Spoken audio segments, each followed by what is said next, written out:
Capítulo 4. Um espetáculo inesquecível. Desta vez não fomos caminhando. O teatro onde seria realizado o espetáculo localizava-se na região central da cidade, muito longe para irmos a pé e chegarmos a tempo. A exemplo de Gabriel e seus amigos, deslocamo-nos através da força de nossos pensamentos. Os espíritos desencarnados, desde que detenham o poder de comando sobre si, ou seja, uma considerável força de vontade, podem, através de um forte desejo, deslocarem-se por longas distâncias na velocidade do pensamento ou suavemente sobre o ambiente, como se estivessem voando sobre o percurso. Fenômeno este conhecido como volitação no meio espiritualista. Somente através desse processo é possível visitar planetas a milhares de anos-luz da Terra e conhecer outras moradas da casa do Pai. Claro que a distância que cada um tem capacidade de percorrer depende do seu grau evolutivo.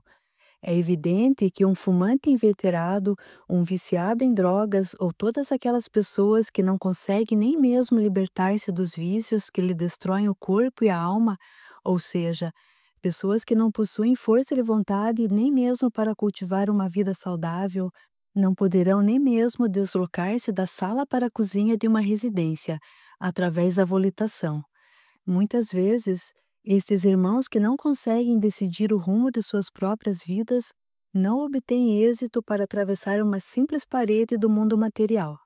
Após seu tormentoso desencarne, tendo que aguardar que o encarnado abra uma porta para poder sair do ambiente em que está confinado. Ao contrário dos espíritos puros, que chegam a cruzar a galáxia em uma fração de segundo através do poder de suas vigorosas mentes. A sensação de volitar foi emocionante. Senti-me desajeitado e pude notar a intervenção do irmão Hermes para que eu obtivesse êxito sem problemas, naquela forma de transporte em que já me sentia destreinado, ainda mais na condição de espírito encarnado, liberto temporariamente do corpo físico. Senti-me como na primeira vez em que andei de bicicleta, assustado, mas empolgado. Antes de decolarmos, o irmão Hermes pegou-me a mão e solicitou que eu mentalizasse o teatro que estava na outra margem do grande lago. Era uma considerável distância. Eu podia ver a casa de espetáculos, mas não conseguia analisar seus detalhes, devido à grande distância. O solícito amigo disse-me para desejar intensamente estar lá, como se uma força começasse a exercer atração entre mim e o teatro. Comecei então a sentir que o fofo gramado em que eu estava pisando ficava mais leve. Logo mais, senti que não havia mais o contato entre os meus pés e o solo. Segundos depois, estávamos sobrevoando o imenso lago, indescritível emoção. Obrigado, meu Deus, mais uma vez, por isto ser a mais pura verdade e não um conto de fadas, gritei. Em poucos minutos, havíamos percorrido a grande distância que separava os dois pontos. Aterrissamos suavemente no fofo gramado predominante em toda a cidade. Olhei para o lago e observei. Na outra margem, a imponente Casa da Sabedoria e um pouco mais ao lado, perto de outras edificações, a creche em que nos encontrávamos. Naquela margem do lago eu pude constatar a beleza dos dois grandes morros verdes, acarpetados com a beleza do gramado perfeito, onde momentos antes havíamos apreciado o magnífico pôr do sol. Hermes chamou-me a atenção, ajeitando sua vasta cabeleira. Estás vendo aquele morro? Assenti com a cabeça. É ali que o Mestre Jesus costuma proferir suas belas palavras aos habitantes do Império do Amor Universal. Meus olhos brilharam de emoção. Hermes, conhecendo-me muito bem, enriqueceu a afirmação com detalhes. De vez em quando, Jesus visita essa cidade para estabelecer diretrizes e confraternizar com seus moradores. O adorável amigo olhou para o monte como se o Messias lá estivesse e continuou. O governador desse mundo sobe no pico do monte, humildemente, como fazia há 2000 anos na antiga Judéia. Os habitantes cercam o sopé do morro reproduzindo a cena bíblica do Monte Tabor, aliás, nome desta elevação às margens do Grande Lago. O ambiente, Roger, continuou Hermes, fica tomado de milhares de pessoas, em silêncio, aguardando as palavras e as bênçãos de nosso irmão maior. Voltando de sua viagem mental, Hermes disse-me o que eu queria ouvir. É mais um momento maravilhoso que esta cidade nos propicia, mas não fiques triste com essa expressão de quem perdeu valiosa pérola, porque tu irás presenciar uma dessas maravilhosas palestras do mestre. Como me sentia bem na companhia daquele incansável amigo. Eu estava em um ambiente diferente, longe de casa, inseguro, mas ele passava-me uma sensação de infinita paz e bem-estar, que eu procurava converter em segurança e confiança. Fiquei feliz em saber que voltaríamos àquele local para assistir uma pregação do próprio Cristo. Também por poder ver aquela região com a luz do dia. Apesar da competente iluminação das árvores e flores à noite, eu não poderia deixar de ver toda aquela beleza sob a luz do sol. Caminhamos, então, alguns passos até as portas do teatro. Impressionei-me com o tamanho. Aliás, tudo é monumental nessa cidade. Os habitantes, muito amigos, possuem uma vida social intensa. As noites são utilizadas geralmente para o lazer construtivo, ou seja, diversão aliada à instrução, portanto, as casas de espetáculo ficam completamente lotadas. Ao contrário da Terra, onde existem noites frias, chuvosas e povoadas de assaltantes, no império do amor universal e em todas as cidades astrais de paz e de luz, as noites são sempre estreladas, com o tradicional clima primaveril e com a mais profunda paz e segurança, convidando os cidadãos a participar das saudáveis diversões que a cidade oferece. Esses fatores é que motivam a construção de casas de espetáculos daquele porte, com capacidade para mais de 300 mil espectadores perfeitamente acomodados. Na entrada principal, observa-se um amplo salão onde identificam-se os diversos acessos para os corredores que circundam todo o anfiteatro. Os espectadores que chegam com antecedência geralmente ficam nesse salão conversando até o momento do espetáculo. Já os que se encontram muito atarefados chegam em cima da hora, materializando-se através da volitação espiritual nos assentos disponíveis. E como trata-se de espíritos de elevado quilate espiritual, ninguém chega atrasado, buscando evitar o inconveniente incômodo gerado pelos atrasados. Apesar de poderem se materializar nos devidos assentos, sabe o quanto devem respeitar o seu semelhante, tanto da plateia quanto do palco. A máxima, não faças aos outros o que não queres que te façam, é muito observada pelos cidadãos de esferas paradisíacas. E são essas pequenas atitudes que tornam esses mundos perfeitos e tão diferentes de nosso primário plano físico. Logo, percebendo que não poderão chegar a tempo para o início do espetáculo, os habitantes do Império do Amor Universal resolvem adiar para uma outra ocasião, procurando, então, outra atividade para realizar nesta grande metrópole espiritual, visto que o motivo comum para o atraso não é a preguiça ou a irresponsabilidade, e sim o trabalho árduo em prol da obra de Deus. Nessas ocasiões, é melhor adiar a diversão para atender plenamente ao trabalho, o que é um prazer para os anjos. Ah, como estão enganados aqueles que acreditam que o céu e o ócio são compatíveis. Mas voltemos ao teatro. Ganhamos as grandes portas que dividiam o grande hall que circunda a sala de espetáculos. Que cena maravilhosa! Um monumental anfiteatro com milhares de assentos confortáveis, confeccionados com aquele mesmo estranho material, semelhante ao mármore. No centro, o grande palco, de proporções faraônicas. Estranhei a falta total de cenários, mas logo após surgiu um pequeno grupo de artistas que começaram a realizar um processo de materialização prévia do cenário, segundo me explicou Hermes. Através de suas vigorosas mentes, preparavam as energias para o espetáculo vivo. Aurora para o terceiro milênio, o nome do espetáculo prometia. As dimensões e os preparativos eram dignos de um mega show. Na parte mais alta do palco encontrava-se estranho instrumento similar a um órgão moderno, mas muito maior e com uma infinidade de teclas, o que permitiria ao instrumentalista milhares de combinações de sons. Eu fiquei imaginando que, no mínimo, 5 pessoas iriam tocar o gigantesco aparelho simultaneamente. Enquanto esperávamos o início do espetáculo, o céu do cenário mudava de cores. Apareciam nuvens, claridades, relâmpagos. Começou a surgir uma mata selvagem no chão e estranhas árvores. O cenário mudava rapidamente, como se estivessem sendo passadas as cenas básicas do espetáculo. Mas tudo em silêncio, sem som algum. Somente era possível ouvir a conversa amena dos espectadores. Quando, de repente, surgiu à frente do grande órgão uma moça que aparentava a idade física de uns 25 anos, cabelos louros e a tradicional túnica branca com cordel lilás. Sem apresentações, a moça executou silenciosa prece e após concentrou-se no enorme teclado do órgão à sua frente. Aí ocorreu o impressionante. As teclas começaram a ser pressionadas pelo invisível, ou seja, pela mente da moça. Era um movimento frenético que produzia uma composição musical impressionante.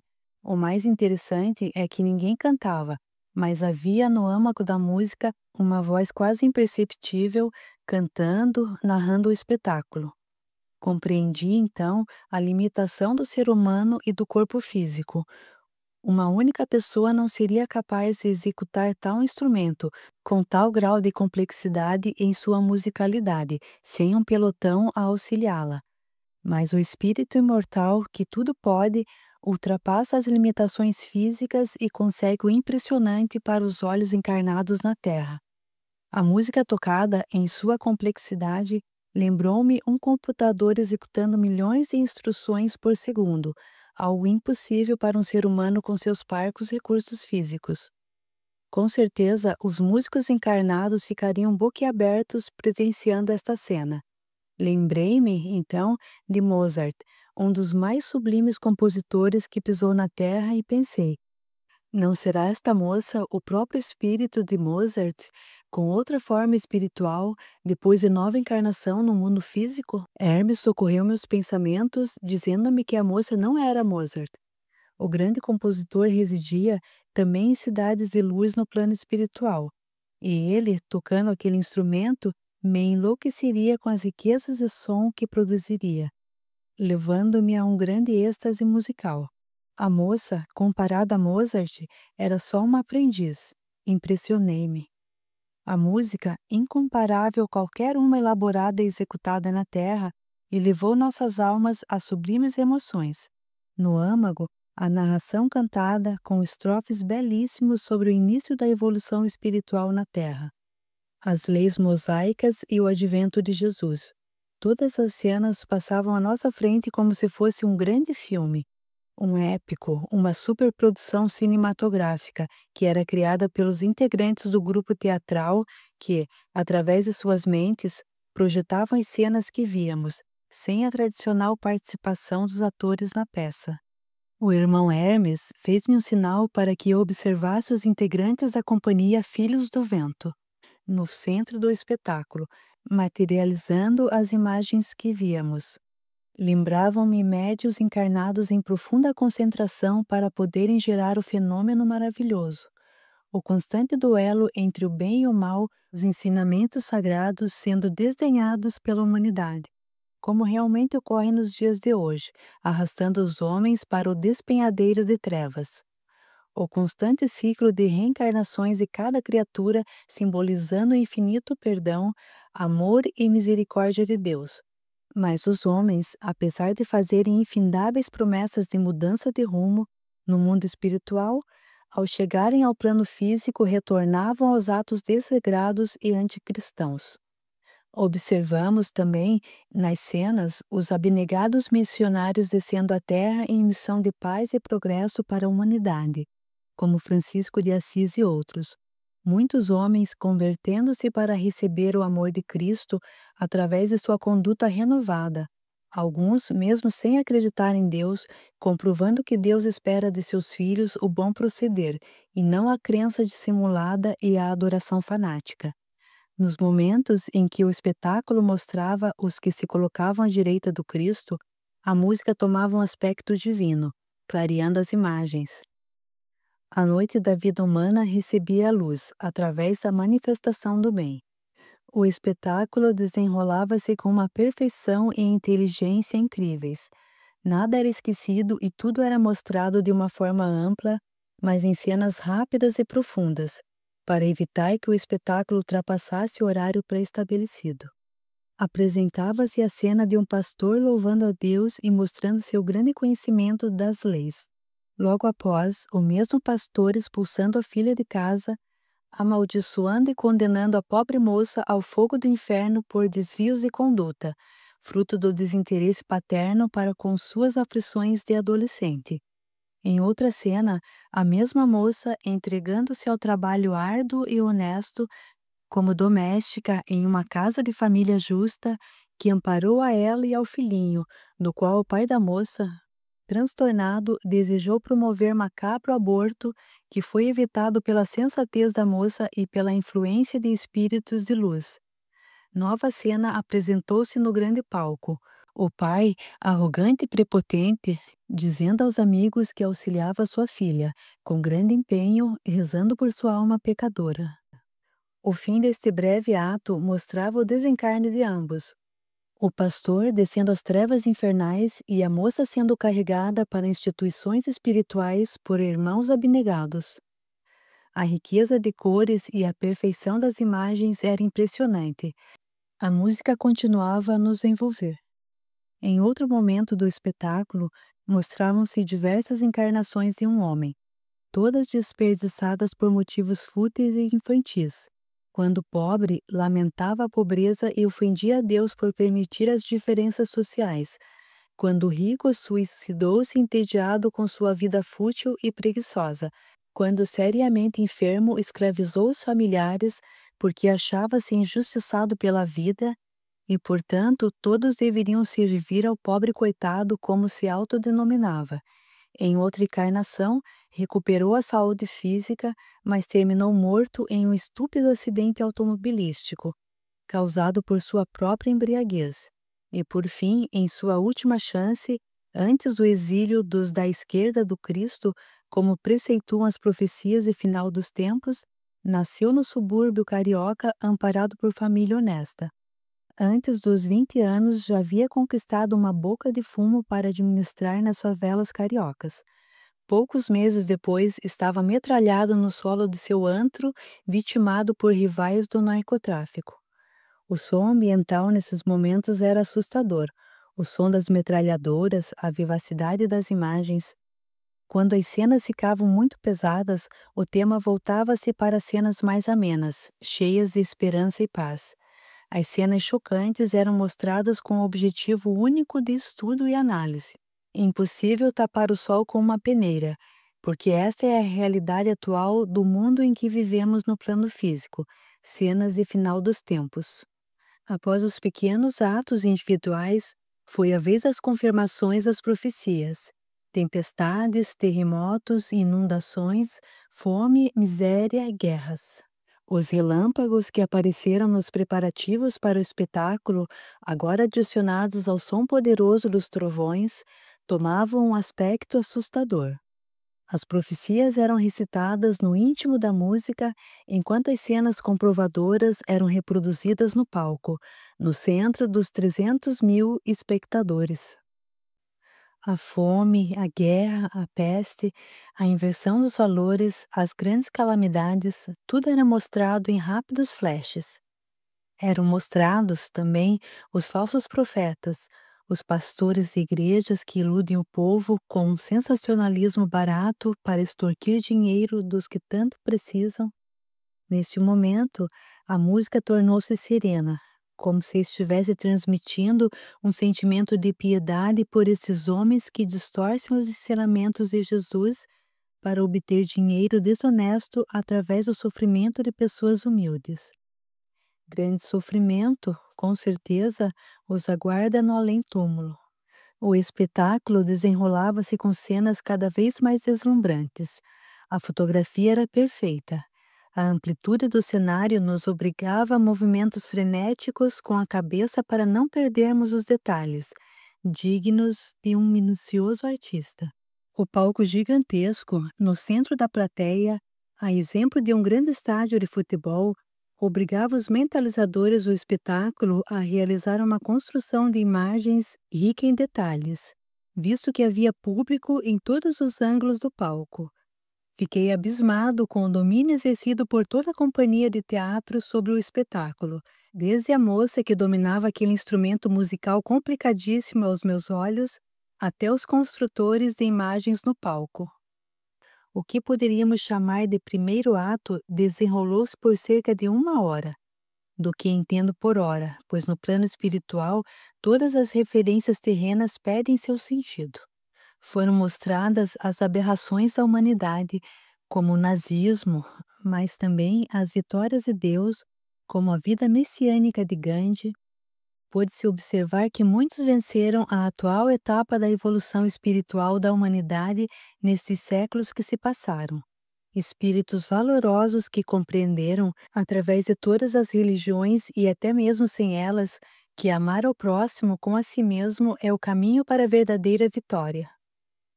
Hoje, esses vitoriosos de Deus que cultivaram na terra uma vida de amor e de paz residem nos planos espirituais superiores, ou no reino dos céus, como queiram chamar. São apenas palavras que representam a mesma verdade incontestável. Esses irmãos apenas aguardam a entrada da nova era para reencarnarem e produzirem verdadeiro progresso para a humanidade, construindo um novo mundo sobre as cinzas deixadas pelos exilados do juízo final. Esse período em que vivemos, o qual foi denominado pelos grandes profetas de final dos tempos, que nada mais é que o final de um ciclo evolutivo na Terra, divide-se entre aqueles que obtiveram a aprovação nesse ano letivo de evolução do planeta e que aguardam o próximo período no reino dos céus, e aqueles que ainda não adquiriram sua condição de eleitos para o terceiro milênio, os que vivem o seu período de recuperação terapêutica, ou seja, sua última encarnação na Terra para salvar-se do exílio iminente para o mundo inferior. Segundo Jesus, essa é a convocação dos trabalhadores à última hora, vida e evangelho. Todo aquele que não for aprovado por sua própria conduta deverá ser enviado para um mundo que esteja em sintonia com sua índole viciosa e degradante, ficando na Terra os eleitos para novas encarnações de aprendizado e evolução. Voltemos ao espetáculo. Quase no final desse primeiro grande ato, as imagens mostravam o retorno ao mundo espiritual desses que estavam encerrando sua última oportunidade de ficarem na Terra. A maioria esmagadora, ao chegar ao plano espiritual, depois de libertarem-se de seus caprichos infantis adquiridos através de uma vida extremamente materialista na Terra, terminavam por conscientizar-se das promessas feitas antes de reencarnarem. Promessas feitas, mas não cumpridas. E, então, passou a apresentar-se naquelas telas vivas do palco o choro e a lamentação dos exilados, os que se colocaram à esquerda do Cristo, os que preferiram ser lobos ao invés de cordeiros de Deus. Alguns poucos conseguiram dominar seus instintos inferiores e vencer. Muitos destes, auxiliados por irmãos benfeitores que desceram à terra, já na condição de eleitos, apenas para auxiliar os irmãos de boa vontade. Uma cena do espetáculo que emocionou a todos foi de uma nobre mulher que já havia adquirido o passaporte para a nova era, mas por extremo amor retornou à Terra com seu marido de diversas encarnações anteriores, que estava por um fio para ser exilado. Tanto ela trabalhou pelo engajamento do marido no caminho do bem que obteve sucesso.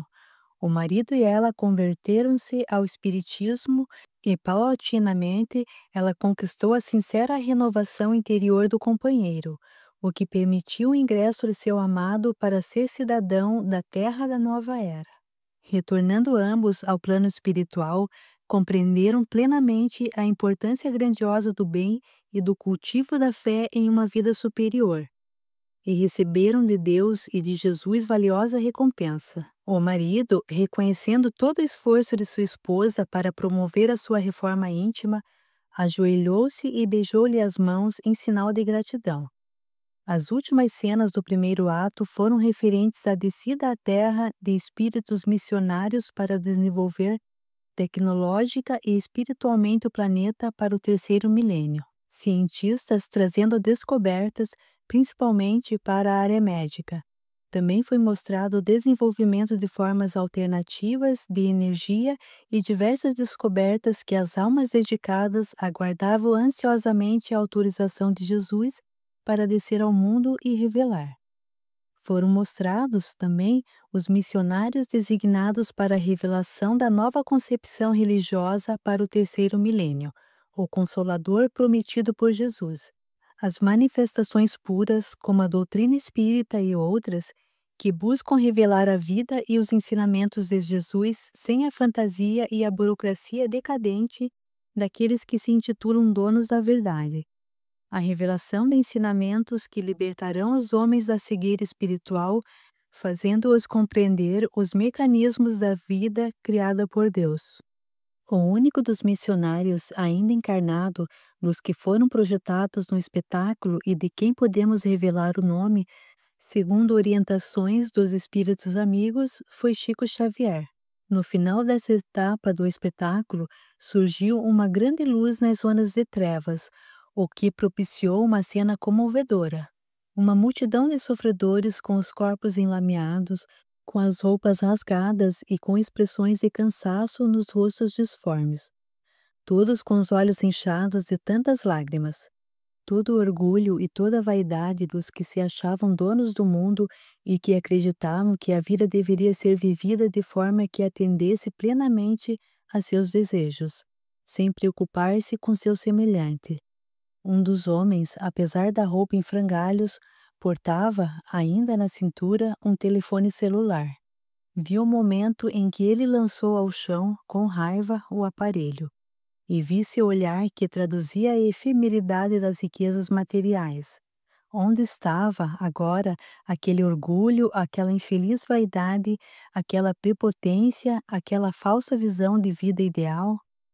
A cena lembrou-me a passagem do Evangelho na qual Jesus recebe a humanidade no dia do juízo. Ele lhes diz que todo aquele que o vestiu, que lhe deu de comer e lhe deu de beber, receberia o seu reino. E um dos que ouviam pergunta: Senhor, quando te vestimos, quando te demos de comer e de beber? E Jesus responde: Toda vez que o fizestes a um desses pequeninos irmãos, a mim o fizestes. Infelizmente, aqueles que ali estavam desconheciam o significado da palavra caridade e jamais haviam assistido a alguém em nome de Jesus. Tantos séculos de desprezo e desrespeito para com Deus e Jesus, jamais haviam acreditado em Deus verdadeiramente. Apenas simulavam uma falsa crença quando alguma pessoa conhecida desencarnava. As tradicionais palavras, ele deve estar com Deus. Ou então, nos momentos de dificuldade, Deus vai nos ajudar. Mas nos momentos de paz e riqueza, somente pensavam em extravasar os instintos inferiores, os sentimentos de ódio e inveja, a maledicência, prejudicar o próximo em benefício próprio, tudo para si, nada para seu semelhante. Estas eram sempre as ordens do dia. A cena entristeceu o teatro. A imagem viva daquele povo sofrido no centro do palco, em um ambiente sujo e escuro, iluminado apenas pela grande luz que surgiu em cima de suas cabeças. Muitos ali presentes dedicaram séculos para auxiliar a estes que estavam sendo mostrados no palco. Tudo parecia em vão, mas não era. Na vida imortal, nós adquirimos luz por etapas.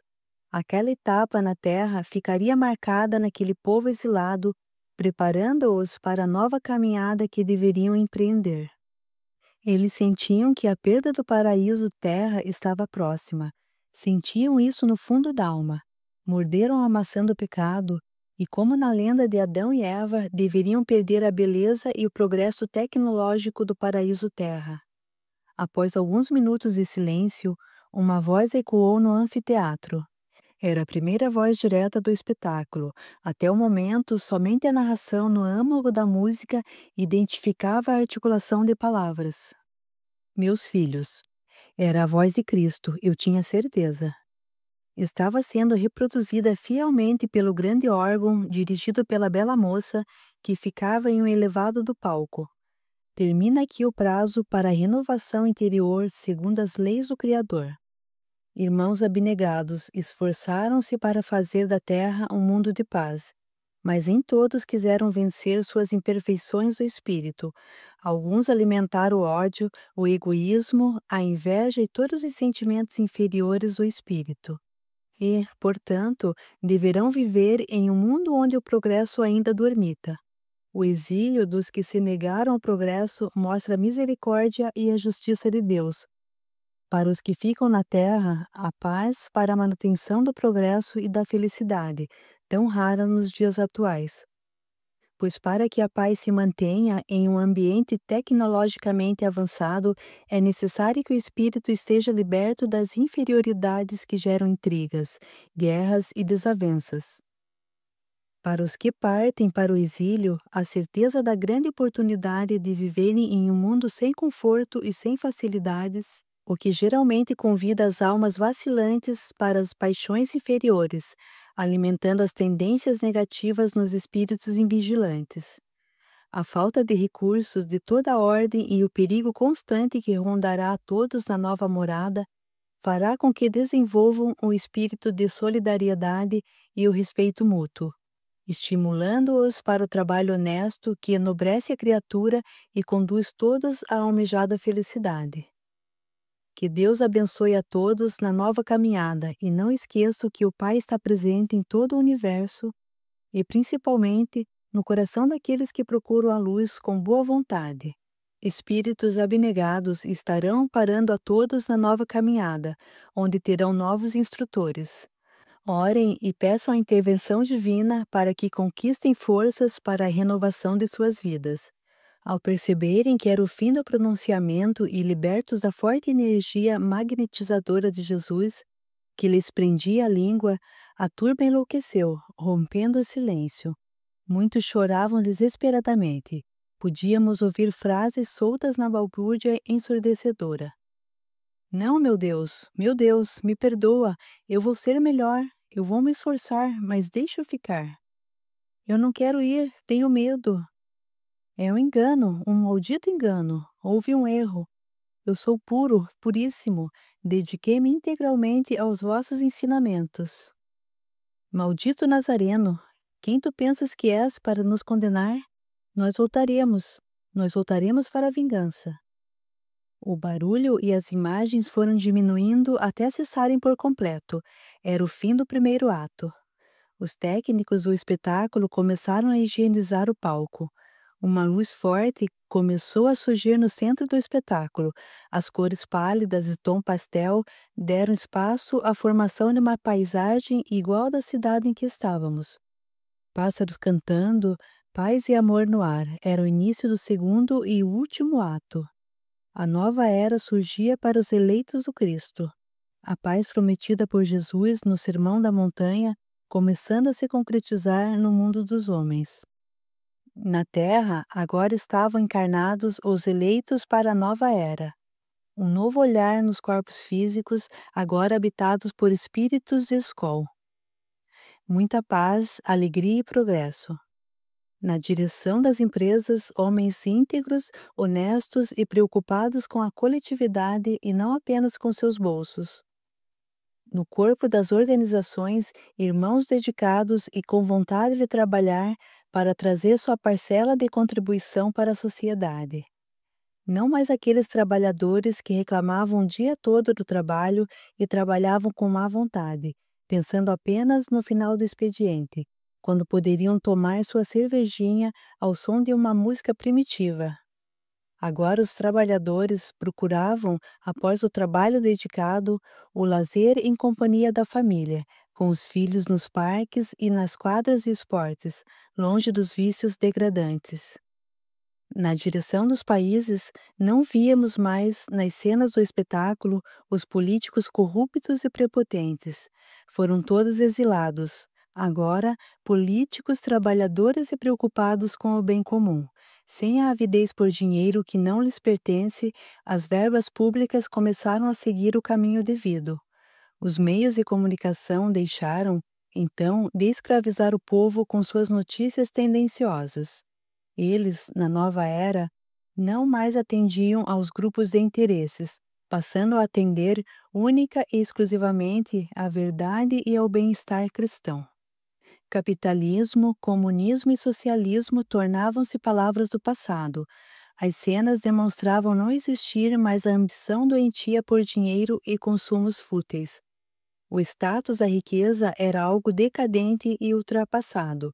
O que vale, no terceiro milênio, são as riquezas do coração. Os que ainda acreditavam em posições sociais eram apenas dignos de piedade cristã. Todas essas cenas surgiam à nossa frente em indecifrável paz e beleza. Um mundo novo e perfeito. Utopia? Não. A realidade que nos espera quando consolidar-se a transição que já estamos vivendo. Claro que tudo não ocorrerá da noite para o dia, mas as novas gerações, com certeza, começaram a sentir as mudanças que já estão se materializando entre nós por vontade divina. Mas, sem dúvida, os da direita do Cristo reencarnarão novamente na Terra e poderão usufruir o que lhes foi preparado desde o início do mundo. No final do espetáculo, surgiu no palco a imagem de um homem com seu filho folheando um livro de história antiga. O menino, olhando as gravuras de guerra, perguntou ao pai: Pai, o que é isto? Que roupas e máquinas são estas? O pai do menino olhou para o céu e para a natureza ao seu redor. Apreciou a beleza e a paz que os cercava. Inspirou profundamente aquele ar puro e revitalizante. Fechou os olhos e agradeceu a vida feliz que podiam ter agora, a felicidade que Jesus tanto havia prometido. O mal finalmente havia sido varrido do mundo. O homem olhou então para o seu filho e disse: Meu filho, isso que tu vês faz parte de um triste passado, tempo em que o homem fingia acreditar ou não acreditava em Deus e na vida imortal. Esta posição da humanidade em relação a Deus levou-os a esquecer os conceitos mais básicos de amor e de paz. O pai do jovenzinho esboçou um sorriso e continuou: Mas, hoje em dia, nós cremos com convicção em Deus, em Jesus e na vida imortal. Isto faz-nos mais fortes e otimistas, e principalmente faz-nos respeitar e amar os nossos semelhantes. Essa nova concepção de vida faz com que esse passado que tu vês nesse livro jamais venha a se repetir. A cena congelou-se na tela e a música tomou um quê de encerramento. Todos levantaram-se dos assentos para aplaudir o espetáculo. Os componentes da companhia Filhos do Vento corriam de um lado ao outro do imenso palco para agradecer os efusivos aplausos. Enquanto isso, a última imagem do espetáculo começava a desfazer-se no palco, como se fosse um desenho, feito no céu, pelos aviões da Esquadrilha da Fumaça.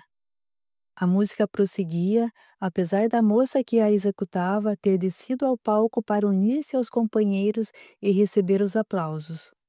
Certamente ela controlava o aparelho à distância. Todos aplaudiam comovidos. Comecei a percorrer a plateia com o olhar e mesmo com um público gigantesco lotando as dependências do teatro, eu encontrei Gabriel e seus amigos. Vi as lágrimas correrem de seus belos olhos verdes. A emoção também o invadira, como havia me invadido. Pensei nas histórias que Gabriel teria a nos contar no decorrer dessas páginas. Fiquei feliz. E mesmo estando em outra dimensão, apenas assistindo mediunicamente às cenas que se desenrolavam, continuei aplaudindo em lágrimas o espetáculo.